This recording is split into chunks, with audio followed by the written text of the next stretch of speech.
مشتركاتي عسلامة. اليوم حبيت نجي نقول لكم صحة رمضانكم، إن شاء الله تصوموا بالصحة والهنا، يدخل عليكم بالصحة والستر والربح والخير والبركة إن شاء الله. وإن شاء الله يكون مغفرة من الذنوب وزيادة في الأجر لكم ولعائلتكم كامل، وعتق من النار إن شاء الله يا ربي. اليوم جيتكم بواحد الوصفة تاع واحد الخبز. انا البنات في رمضان تشهى ريحة الخبز كي تكون طيب في الدار، يعني كي نشم ريحة الخبز في الدار نحس باللي رمضان. وتانيك نحب الزيتون في رمضان تشهى ريحته.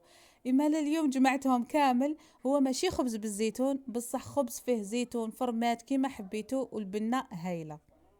كيما شفتوا حطيت لهنا كاس تاع 220 مليلتر تاع ماء دافي، زدت له ربع كاس تاع الزيت، مغرف كبيرة تاع خميرة تاع الخبز مع مغرف كبيرة تاع السكر. عندنا لهنايا حبة تاع البيض، ونسحقوا فنجال تاع كريمة سائلة. هنا فنجان تاع كريمة سائلة. عباكم هاد الإضافة البيض والكريمة السائلة الخبز تاعكم يجي قطني ويجي هايل ويجي خفيف، مع شوية تاع الملح، ونخلطوا كامل هاد المقادير.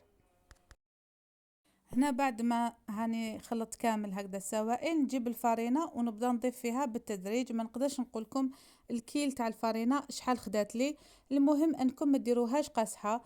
هاد الخبز لازم تخلوه هكذايا طري، وتضيفوا بشويه وتشوفوا. البنات هنا راح نصارحكم علاش يقولوا السخفة تاع رمضان وحدها. كنت نخدم في شغلي، درت سميرة تيفي.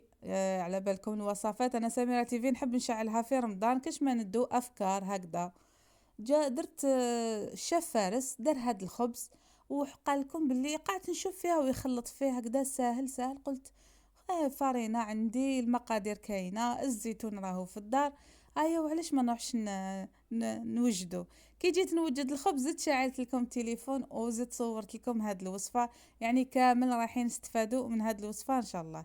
هنا كما كنت تشوفوا راني لميتها بالفارينة، قلت لكم ما تقصحوهاش، ونعاود بك ندلكها غير شوية باش نعاود نخليها تخمر. كما قلت لكم هاد الخبز خفيف ظريف، يعني ما فيش بزاف وما كاينش حد تعبيه بزاف. هنايا انا حنخليه يخمر.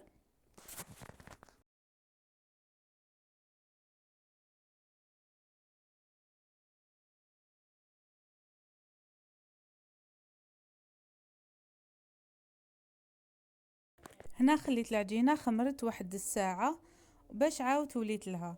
بيد ما راح تخمر لي عباكم رمضان فيه بزاف الشغل، يعني دوزنت الشريبة تاعي وخليتها طيب. لهنايا جيت هنايا جيبوا لهاد لاكخام فخاش اللي عندكم كريمة سائلة، ديروا هكا كمية شوية. هنا درت بزاف على بالكم 4 خبيزات، هنايا درت بزاف. المهم ديروا شوية كريمة سائلة، ديروا لها حبة تاع البيض هكذايا، وتخلطوهم كيف كيف. هادو ما رايحة نديروهم فوق الخبز. هاد الكريمة البنات هي البنة تاع هاد الخبز، وتاني كي تكون الطيب تعطي واحد الريحة في الخبز هذا تاني بزاف هايلة.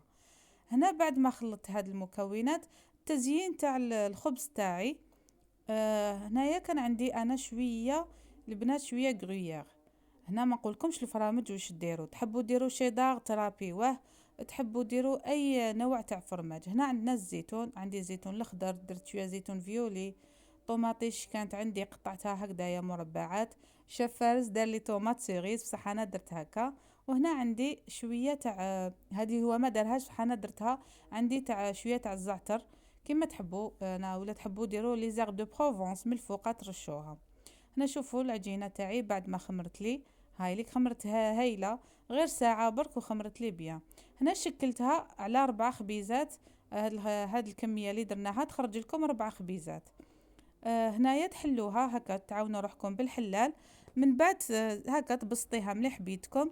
وشنو حلوها رقيقه على خاطر زيد تخمر شويه. هذا الخبز ماشي مليح كيجي عالي بزاف، يعني حلاوته كيجي ما راهو خشين ما راهو رقيق. هكذا تحطوها في صينيه وتبسطوها بيدكم. هنايا نعاود نحلكم وحده كما كنت تشوفوا، قلت لكم تعاونوا روحكم بالحلال وتكملي تحليها هكذايا بيدك. البنات كيما شفتوا دار راني ندير. قالك سهله وصح سهله والله. عباكم هم هاد العجينه بزاف حنينه، يعني كي تكونوا تخدموا فيها تساعدكم هايله. هكذايا تبسطوها. من بعد تجيبوا هذيك العجينه وديروا لها هذاك التزيين اللي وجدناه من قبل. عندنا الكريمه السائله هذيك، هكذا ديروها من الفوق كيما راكو تشوفوا. مام الا ساحت لكم ما نورمال، مام كي يطيب ما تبى مايش حتى يعني تشمت لكم هذا الخبز ولا، وتحطوا هذوك الزواتن تاوعكم. البنات اللي عندكم ديروا تحبوا. هي انا كيما شفتوا دار راني ندير. هو دار لي طوماط سيريز، انا قطعت هكا طوماطيش، وزيد ترشوها من الفوقه بشويه تاع زعتر ولا لي زيغ دو بروفونس. هنايا انا عندي هاد الزعتر يعني نحبه مام ريحته هايله في الخبز. هكا كملت كامل زينتهم.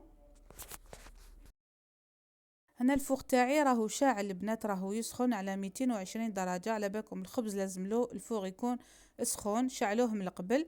هكذايا كيما راكم تشوفوا شكلتهم وكملتهم كامل. كاينه وحده درتها سامبل، درت لها غير الفرماج عجل ولادي، كاين اللي ما يحبوش فيها الزيتون.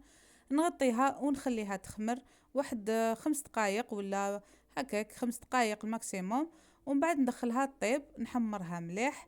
وكيما قلت لكم هاوليك الخبز تاعنا المشكل لي بالزيتون بالفرماج بالزعتر بكريمه سائله، ريحته بزاف هايله. شوفوا كيفاش يطيب. عباكم البنات والله العظيم كان يطيب وانايا قلت يا خا عليا لو كان ما كليتوش اليوم. ان شاء الله نكون شهيتكم في الجنه، وان شاء الله ايضا انكم تجربوها في هذا رمضان. ان شاء الله هذه الوصفه رايحه تعجبكم، مع شريبه مع حريره تجي خبيزات هايلين. شوفوا كي ترقوها ما ديروهاش بزاف عاليه، يجي هذا الخبز هايل. البنات ان شاء الله نكون فدتكم بهذه الوصفه. لاول مره دخل قناتي يخلي لي تعليق ويخلي لي لايك ويدير لنا اشتراك. وانتم ايضا الى عجبتكم هذه الوصفه خلوا لي تعليق.